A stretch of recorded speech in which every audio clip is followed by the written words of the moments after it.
Baik, Assalamualaikum warahmatullahi wabarakatuh, Bapak Ibu guru yang saya banggakan. Nah, ini saya mau memberikan informasi terkait dengan pencairan tambahan 1 bulan 100% tunjangan sertifikasi guru di THR 2025. Nah, tentu kalau bagi Bapak Ibu guru yang masih menunggu tunjangan sertifikasi gurunya yang hingga saat ini belum cair-cair, tentu untuk mendapatkan 100% tambahan ya, 1 bulan THR tahun 2025 itu sepertinya agak sulit gitu. Nah, di video-video saya sebelumnya saya sudah menyampaikan bahwa kalau misalnya Bapak Ibu itu masih berkecimpung di kode sekian, kode 08, kode 13 dan belum muncul sertifikatnya itu, maka itu yang disebut dengan kendala teknis. Nah, Bapak Ibu harus bisa berkoordinasi dengan tim operator sekolah maupun dengan dinas terkait gitu. Nah, oleh karena itu Bapak Ibu perlu ini untuk menyaksikan video saya ini sampai full biar nanti informasinya Bapak Ibu tidak dapatkan setengah-setengah gitu ya. Nah, jadi Bapak Ibu terkait dengan pencairan tambahan 1 bulan 100% tunjangan sertifikasi guru ini, mungkin kalau untuk guru-guru yang sudah mendapatkan tunjangan sertifikasinya hingga tanggal 10 kemarin, itu pasti mereka tinggal menunggu ini nih gitu ya. Eh, Apakah nanti Bapak Ibu akan segera mendapatkannya? Nah, kita bahas dalam video ini. Nah, jadi dasar hukum pencairan tambahan tunjangan itu sebenarnya diatur di dalam peraturan pemerintah nomor 11 tahun 2025, ada di pasal 9 ayat 3 yang menyebutkan baik guru maupun dosen itu tanpa tukir itu berhak mendapatkan tunjangan profesi ya 1 bulan. Kemudian di PMK nomor 23 tahun 2025, yaitu aturan serupa pasal 9 ayat 15 ya mengenai tambahan TPG dalam THR. Jadi Bapak Ibu bisa melihat dua aturan tersebut dan itu sebenarnya sudah jelas dibahas di dalam aturan tersebut. Nah, berikutnya kekurangan informasi dari pemerintah. Jadi meskipun ya regulasi ini ada, jadi ada informasi resmi pencairan tambahan TPG itu belum diumumkan ya. Meskipun demikian ada yang sudah cair nih ya sehingga tanggal 10 kemarin gitu. Nah, kalau kita lihat ya per 9 Mei 2025 Kementerian Keuangan itu belum memberikan pernyataan secara resmi ya ke publik terkait dengan realisasi pencairan ini. Nah, guru-guru tentunya ini akan menunggu kejelasan proses dan jadwal pencairan THR tambahan tunjangan gitu. Nah, hal ini tentunya menjadi masalah karena banyak guru yang menantikan informasi lebih lanjut, terutama terkait dengan proses pencairan dan waktu transfer yang dapat dilakukan.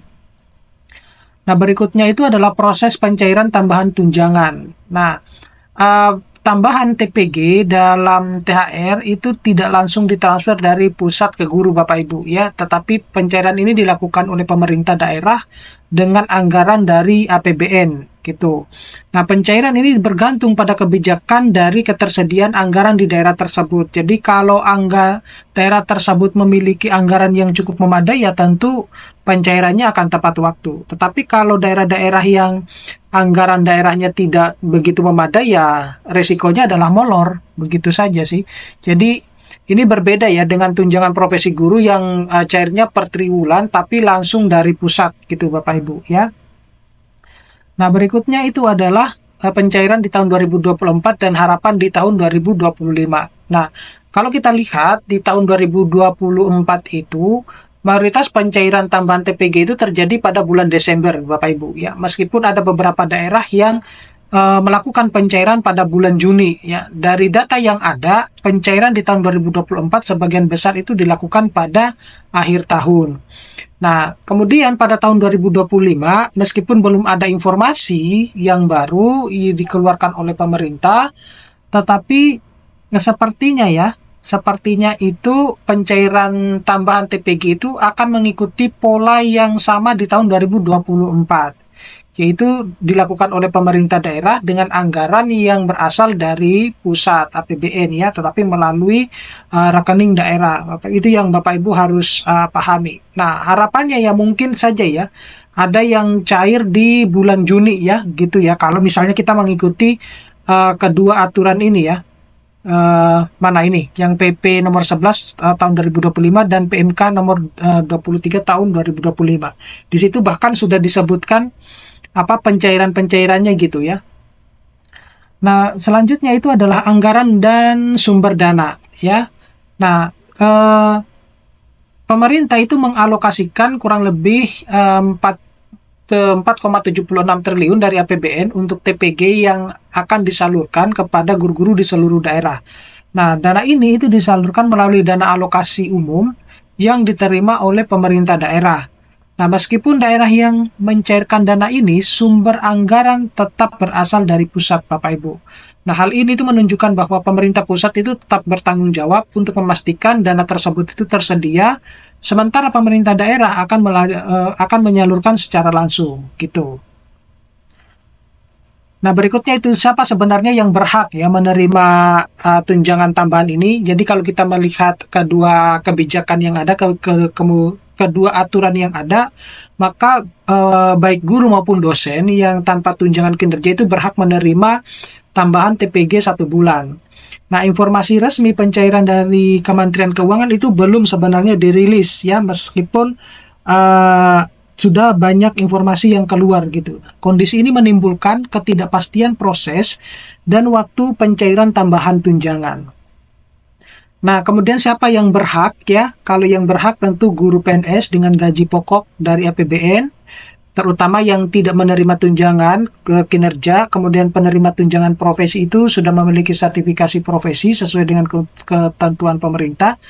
Kemudian ada juga dosen yang tanpa tukin, itu memenuhi syarat serupa dengan guru terkait dengan pencairan TPG. Nah, manfaat apa yang akan diperoleh dengan tambahan tunjangan dalam THR ini? Tentunya ini akan menjadi motivasi tersendiri bagi para guru, di mana penambahan tunjangan ini secara langsung itu akan meningkatkan semangat dan kinerja para guru ya. Kemudian bisa meningkatkan kesejahteraan para guru. Kemudian keuangan guru itu lebih stabil ya, karena adanya peningkatan kesejahteraan sehingga kebutuhan-kebutuhan pokok waktu misalnya hari raya itu ada tambahan dana ini gitu. Nah, meskipun waktu hari raya kemarin itu banyak kayak yang tidak mendapatkan THR ya. Nah, proses pencairan tambahan tunjangan itu ada verifikasi data penerima. Ini dilakukan oleh Dinas Pendidikan setempat untuk memastikan bahwa penerima itu sesuai dengan kriteria regulasi yang berlaku. Kemudian ada pengajuan dana tambahan, di mana pengajuan ke Bendahara Negara atau Kementerian Keuangan, ya karena mungkin ada efisiensi anggaran dan lain sebagainya, atau mungkin sudah melalui kalkulasi perhitungan itu masih ada yang harus ditulis gitu ya, atau harus ada yang ditambahkan gitu.